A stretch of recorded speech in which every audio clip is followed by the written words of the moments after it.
Batman's faced some of the most iconic villains, like Joker, Two-Face, and Scarecrow, but then you have absurd villains like Mr. Hydro, a one-off villain with a water gimmick and backstory so flimsy it practically evaporates on contact. This is the type of character that makes you wonder if the writers were running out of ideas or just wanted a laugh. So today, let's dive into Mr. Hydro, the villain who thought he could wash away Batman. Mr. Hydro's only appearance is in issue 74. His name is Timothy Flagg, and his whole shtick is that he's a water-themed supervillain. His origin begins with him in prison, and why is he in prison? Well, we don't exactly know.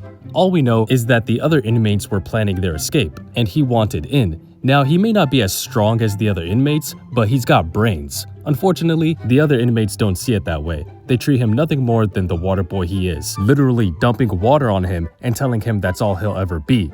This apparently traumatized him so much that he made it his life's mission to prove the strength of water. Setting his plan into motion, he lands a job of maintaining the water tower in the prison. But secretly, he's been weakening it over time, until one day, a strong wind tips it over. As the tower collapses, water comes crashing down and he rides the current to break his fall. Now, I'm no physicist, but I'm pretty sure falling from the top of a water tower, even in the flowing water, isn't something you can walk away from unscathed. But somehow, he does. Now free, he is determined to spread the gospel of water's power. I'll give him this. The escape was creative. He wanted to prove to everyone who mocked him in prison that water can be mighty, so that was a mission accomplished. But from here on out, it all goes downhill. Committing every single crime with water is not exactly the most efficient strategy. Yes, Batman villains tend to have their psychological issues, but turning into a full-blown hydro criminal because you were bullied for being a water boy? That's a stretch even for Gotham standards. Still, somehow, Mr. Hydro recruits henchmen who are all in on the water gimmick. Together, they pull off a few heists until Batman and Robin inevitably catch up.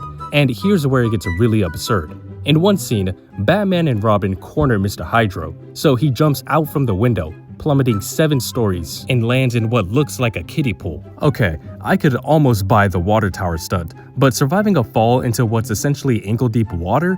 That's where I draw the line.